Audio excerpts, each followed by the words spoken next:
Communication और broadcast journalism का दायरा बहुत वसी है।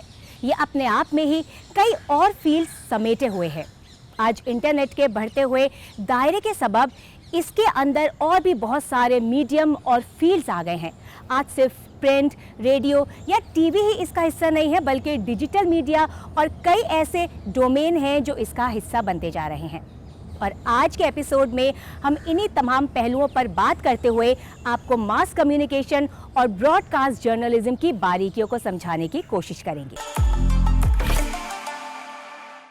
दोस्तों, आज हम आपको mass communication and broadcast journalism में करियर के इम्कानात पर जानकारी दे रहे हैं और इसी पर ज़्यादा बातचीत करने के लिए हमारे साथ इस वक्त जुड़ चुके हैं AJK mass communication and research centre के डायरेक्टर प्रोफेसर मोहम्मद कासिम। खैर मकदम है सर आपका हमारे। सर, जब हम मास कम्युनिकेशन या जर्नलिज्म की बात करते हैं तो हमारे जहन में आ जाता है प्रिंट मीडिया, टीवी, रेडियो और लेकिन जिस तरह से आज इंटरनेट का टाइम है, उसका दायरा बढ़ता जा रहा है, डिजिटल मीडिया भी अब इसका अहम हिस्सा बन गया है। तो ये प्रिंट से शुरू हुआ अब तक का डिजिटल मीडिया तक का जो ये सफ़र है, इसको आप किस तरह से देखते हैं? करियर के लिहाज से कितना ज़्यादा अहम हो जाता है? देखिए, आज की डेट में हम डिजिटल एज में रह रहे हैं। अगर हमें मास कम्युनिकेशन को समझना है तो कुछ साल पहले जाने की ज़रूरत है कि मास कम्युनिकेशन का एवोल्यूशन कैसे हुआ और कहाँ से चल के हम आज यहाँ पहुँचे हैं। अगर इस जर्नी को हम थोड़ा सा अच्छे ढंग से समझ लें तो फिर आपके इन सारे सवालों का जवाब देना बहुत आसान हो जाता है। मुझे लगता है, देखिए, सबसे पहली जो शुरुआत हुई मिड 15 सेंचुरी में, जब गुटेनबर्ग ने प्रिंटिंग प्रेस इजाद की, तो ये एक बहुत बड़ा एक इन्वेंशन था जिसने पूरे कम्युनिकेशन प्रोसेस को, जो कि हम इंफॉर्मेशन लोगों तक पहुंचाते हैं, चाहे वो बुक्स के ज़रिए हो या और किसी तरह से रिटन फॉर्म में हो, इसको पूरा बदल दिया। ऑल ऑफ अ सडन जो बुक्स थी मल्टीप्लाई हो गई, हर एक यूज़र तक पहुंचने लगी और इस बदलाव ने अगले कुछ सालों में प्रिंट जर्नलिज्म की बुनियाद रखी। जब 17वीं सदी में आपके न्यूज़पेपर्स और मैगज़ीन्स और इस तरह की चीज़ें पॉपुलर होने लगी, तो प्रिंट जर्नलिज्म की शुरुआत मान सकते हैं इस ट्रांसफॉर्मेशन ने की। थोड़ा और आगे हम चलें तो आज हम सिनेमा को भी एक मीडियम ऑफ मास कम्युनिकेशन मानते हैं। हमारी फिल्में देश विदेश दुनिया भर में लोगों तक पहुंचती हैं। तो 18वीं सदी में हम कह सकते हैं, जब काइनेटोस्कोप की इन्वेंशन हुई, जो बिगनिंग थी फिल्म की, कि कैसे ऑडियो विजुअल्स को लोगों तक पहुंचाया जाए और उन्हें दिखाया जाए, तो ये आगे चल के फिल्म सेक्टर की ग्रोथ का एक हिस्सा बना और सेलुलॉइड फिल्म उसके बाद आई और फिल्में मास कम्युनिकेशन और मास मीडिया का एक अहम हिस्सा बन गई। थोड़ा और आगे चलें तो टेलीफोन और टेलीग्राफ 1885 के अराउंड इसका डेवलपमेंट हुआ। इसने एक नई डायमेंशन खोल दी। एक जो डिस्टेंस का बैरियर होता था इंफॉर्मेशन कम्युनिकेशन को लोगों तक पहुंचाने के लिए, सडनली वो थोड़ा सा ब्रिज हो गया। लेकिन अभी भी एक लिमिटेशन थी कि आपको तार डालने पड़ते थे, wires. This was a wired communication. लेकिन एक नया आयाम इसने कम्युनिकेशन को दिया। कुछ सालों बाद जब मार्कनी ने रेडियो का इन्वेंशन किया, रेडियो का इन्वेंशन क्या था कि इसी सब चीज़ों को हम बिना वायर के किसी भी डिस्टेंस तक भेज सकते हैं। इसने पूरा कम्युनिकेशन पैराडाइम जो हमारा था, जो तरीके होते थे, सब एकदम से बदलाव आया इसमें। और ये बना एक बुनियादी कारण रेडियो के डेवलपमेंट का, जो आज भी हम सुनते हैं, FM, medium wave, short wave, इसकी बुनियाद वहाँ से शुरू हुई। तो और आगे अगर हम इस सफ़र में चलें तो early 19th century television television का जो इन्वेंशन हुआ, इसने एक नया मीडियम ऑफ मास कम्युनिकेशन दुनिया को दिया। टेलीविज़न को जानने के लिए ये ज़रूरी है कि फ़िल्मों में क्या होता था, ये भी एक ऑडियो विजुअल कम्युनिकेशन है, लेकिन जो फ़िल्में बनती थी आपको सेलुलॉइड पे बनानी पड़ती थी, रील बनानी पड़ती थी, मल्टीपल कॉपीज़ उसकी बनानी पड़ती थी, और लोगों तक पहुंचाना एक बहुत बड़ा चैलेंज था उनको, और पहुंचाने के बाद फिर लोग उसको प्रोजेक्ट करके देखते थे, कंज्यूम करते थे, ये तरीका होता था। टेलीविज़न ने क्या बदलाव किया कि उसी चीज़ को, उसी फिल्म को इलेक्ट्रिकल सिग्नल में बदल दिया। अब ये सेलुलॉइड पे नहीं थी, इलेक्ट्रिकल फॉर्म में था, और इसने इस्तेमाल किया किस टेक्नोलॉजी को, जो वायरलेस टेक्नोलॉजी कम्युनिकेशन के लिए बनी थी, उसके ज़रिए इसी ऑडियो विजुअल कम्युनिकेशन को लोगों तक पहुंचाने का।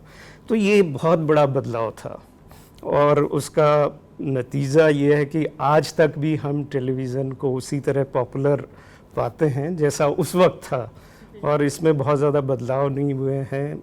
फॉर्मेट बदल गए हैं, standard definition, high definition, 4K, 8K में भी कलर गैमेट और बेहतरीन हो गया है, क्वालिटी बढ़ गई है, लेकिन बेसिक प्रिंसिपल वही है जब टेलीविज़न इन्वेंट हुआ था ब्लैक एंड वाइट से।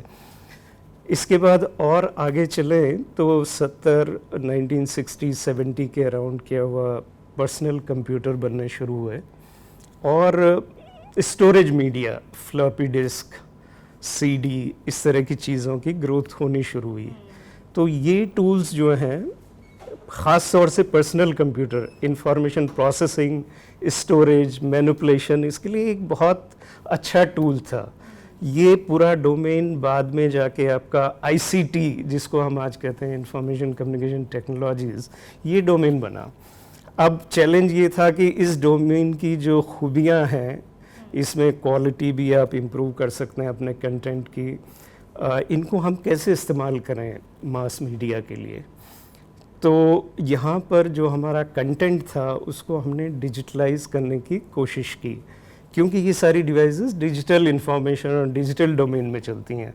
तो डिजिटलाइजेशन एक नया पहलू जो मास कम्युनिकेशन और कम्युनिकेशन की दुनिया में आया, इसने पूरा रिवोल्यूशनाइज कर दिया कैसे हम मास पीपल से कम्युनिकेट करते हैं, इंफॉर्मेशन उन तक पहुंचाते हैं।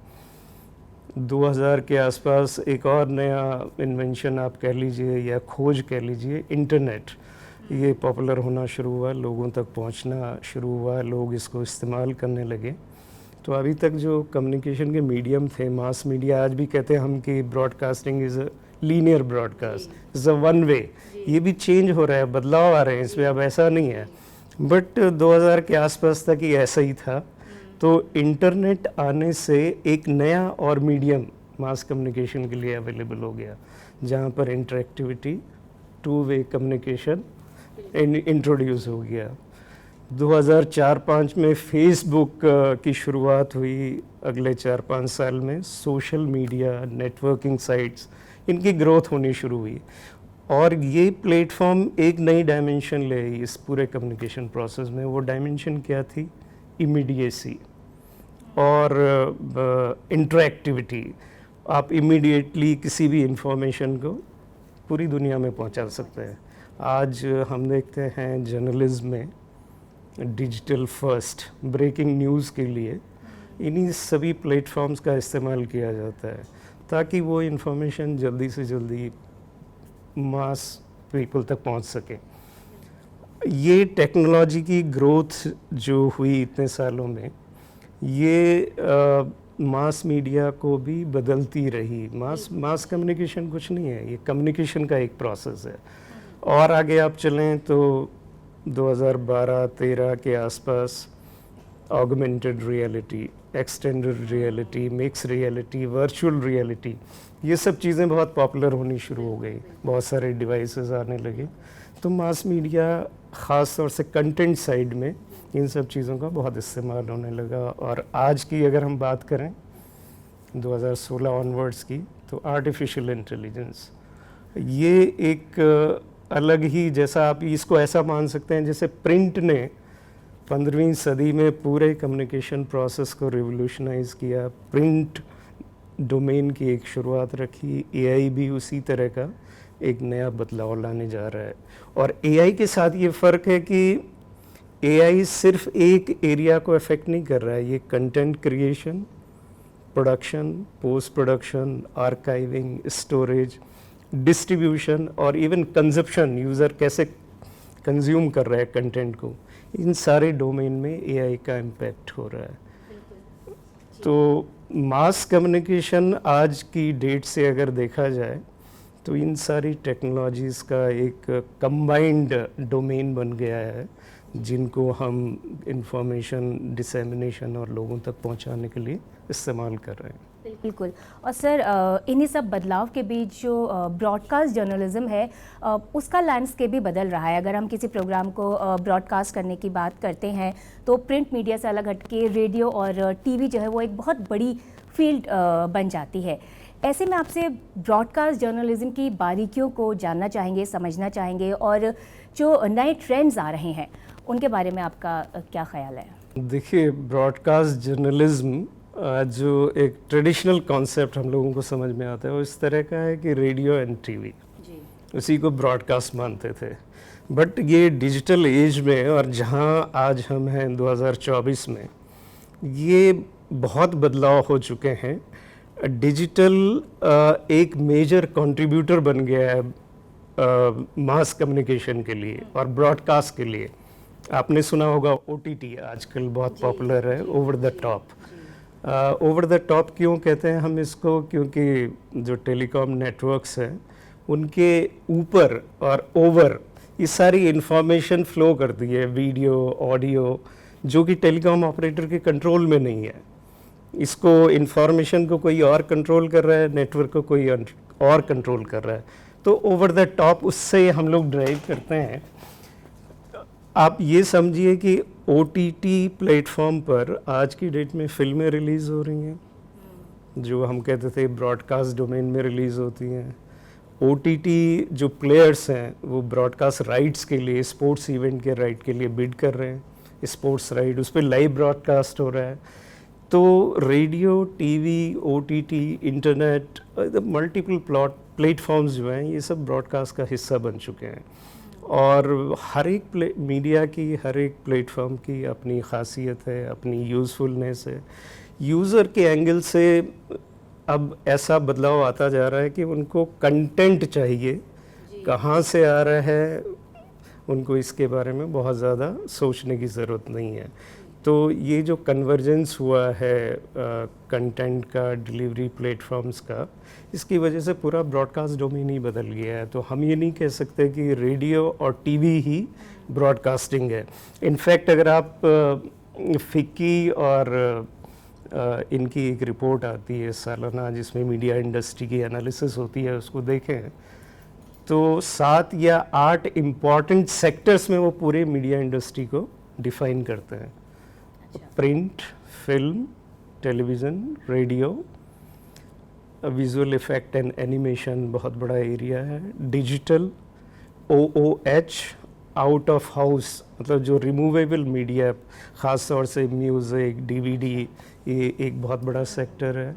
और ट्रेडिशनली जो हमारे प्रिंट, रेडियो, फिल्म और टीवी, ये अभी भी उसका हिस्सा है।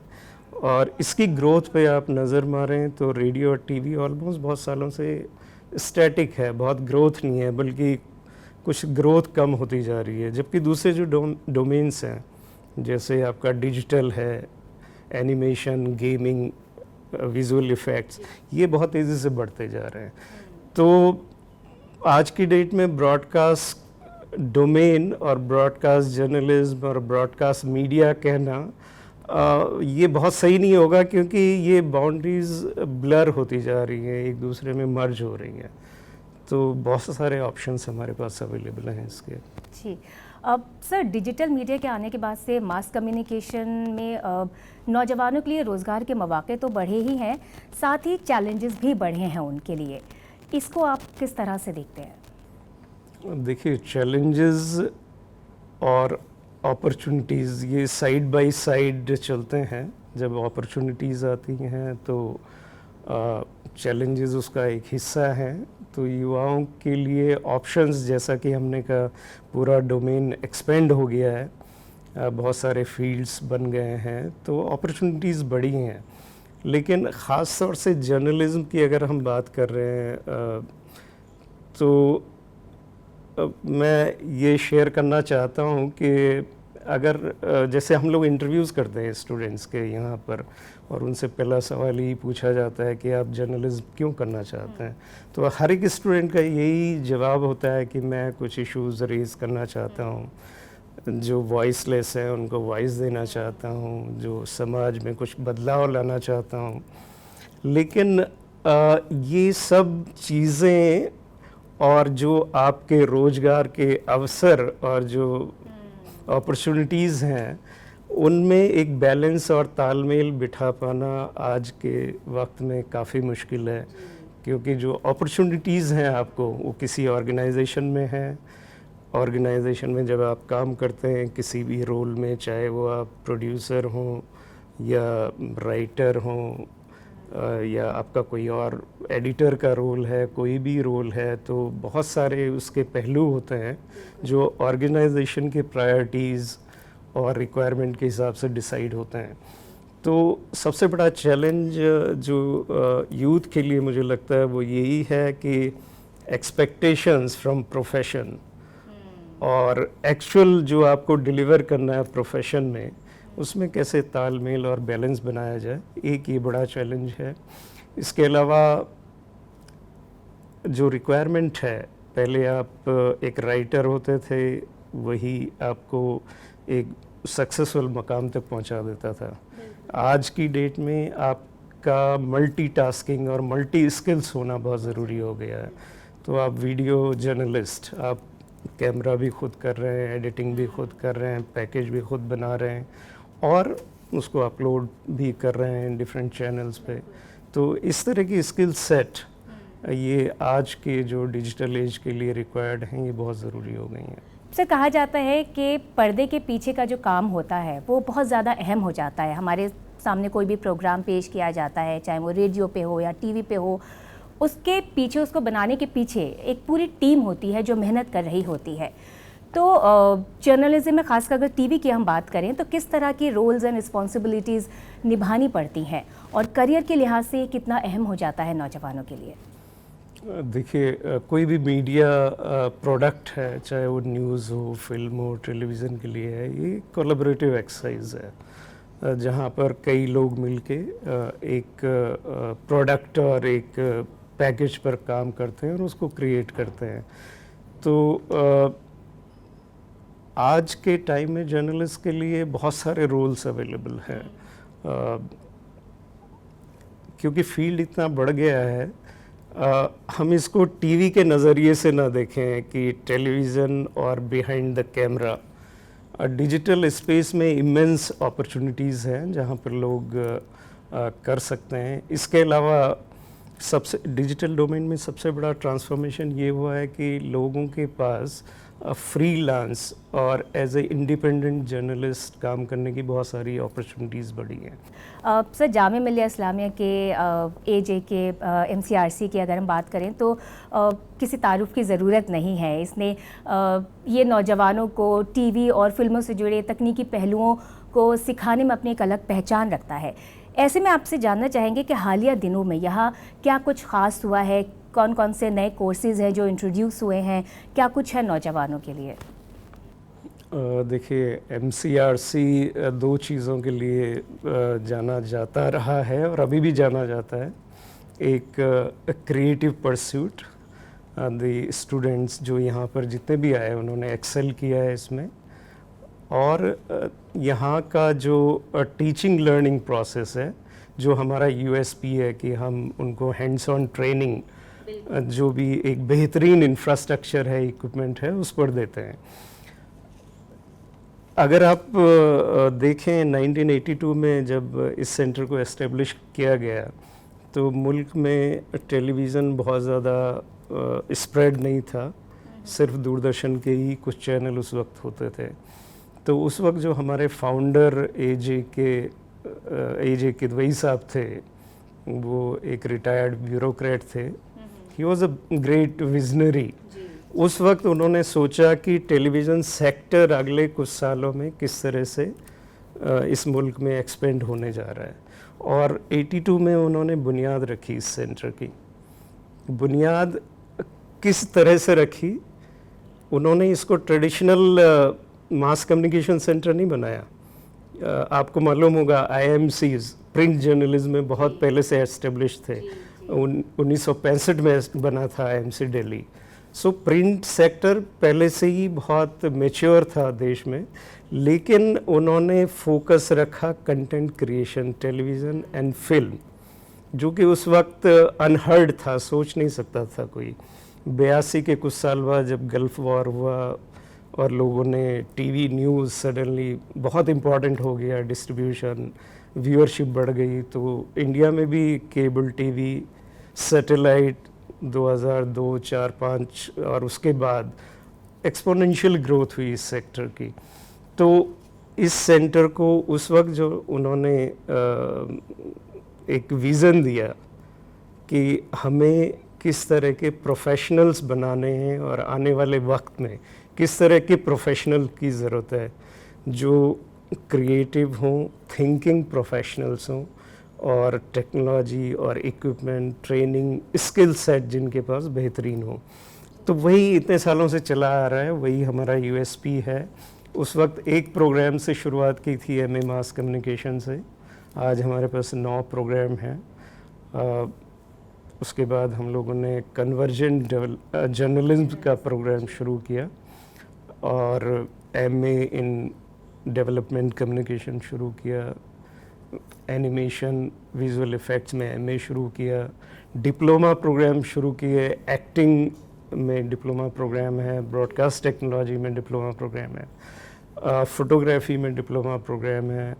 इसके अलावा हम लोगों का एक joint programme university of Delhi के साथ भी है, जो कि बड़ा इनोवेटिव प्रोग्राम है, that is masters in mathematics education, जिसमें इस कोर्स के बच्चे मैथमेटिक्स पढ़ाने के लिए ट्रेन किए जाते हैं DU में। अच्छा। लेकिन वो हमारे यहाँ 2 सेमेस्टर पढ़ाई करते हैं और वो सीखते हैं जो मीडिया को कैसे हम यूज़ कर सकते हैं मैथमेटिक्स को पढ़ाने के लिए। सो उनको ऑडियो विजुअल प्रोडक्शन में भी मूक्स बनाना और इस तरह की जो स्किल सेट है यहाँ पर, ताकि वो मीडिया को as a tool of communication अपने मैथमेटिक्स टीचिंग लर्निंग प्रोसेस में इस्तेमाल कर सकें। तो 2012-13 से इस तरह का प्रोग्राम चल रहा है। चलते चलते सर आपसे मैसेज लेना चाहेंगे उन नौजवानों के लिए जो मास कम्युनिकेशन और ब्रॉडकास्ट जर्नलिज्म की फील्ड में अपना करियर बनाना चाहते हैं। अपनी क्रिएटिविटी को आप एक्सप्लोर कर कुछ आगे बढ़ना चाहते हैं तो मीडिया के ग्लैमर से दूर हटकर इन सब चीज़ों को देखें। दूसरा ये भी देखें कि बहुत बड़ा स्ट्रगल है, इतना सिंपल नहीं है। हम लोगों को टीवी और न्यूज़ में दिखते हैं जो भी चेहरे और जो भी वेल एस्टेब्लिश्ड प्रोफेशनल्स हैं, उनके पीछे एक बहुत बड़ा स्ट्रगल होता है। तो जिस तरह दूसरे फील्ड में स्ट्रगल है, इस फील्ड में भी वही स्ट्रगल है। जब आप सक्सेसफुल होते हैं तो आपको रिकग्निशन मिलता है, जिस तरह से दूसरे फील्ड में है वही यहाँ पर भी है। मीडिया में विजिबिलिटी ज़्यादा होती है, लोग आपको जानते हैं, पहचानते हैं, इमीडिएटली आप नोटिस में आते हैं, बट इन चीज़ों से ज़्यादा आपका वर्क इम्पॉर्टेंट है और आप कितने पैशनेट उसके लिए हैं।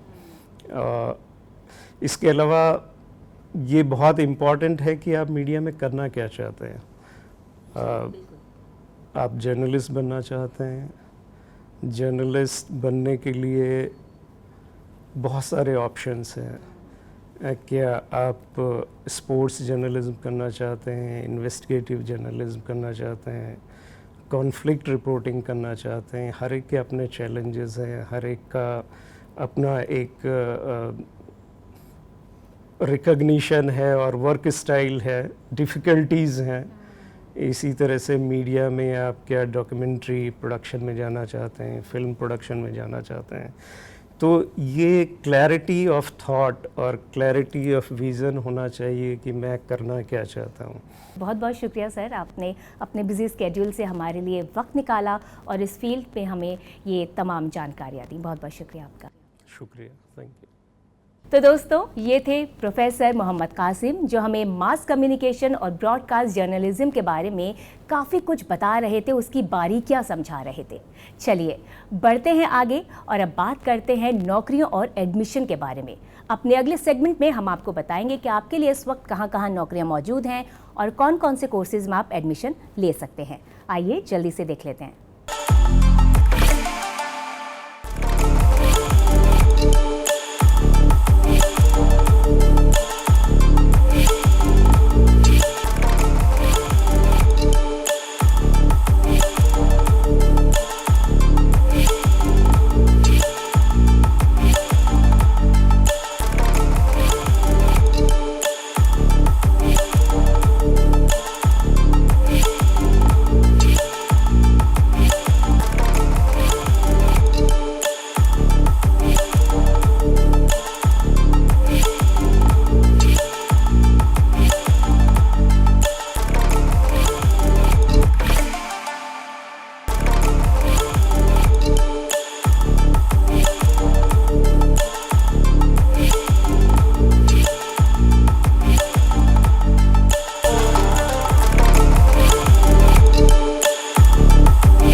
दोस्तों, उम्मीद है हमारा आज का एपिसोड आपको ज़रूर पसंद आया होगा।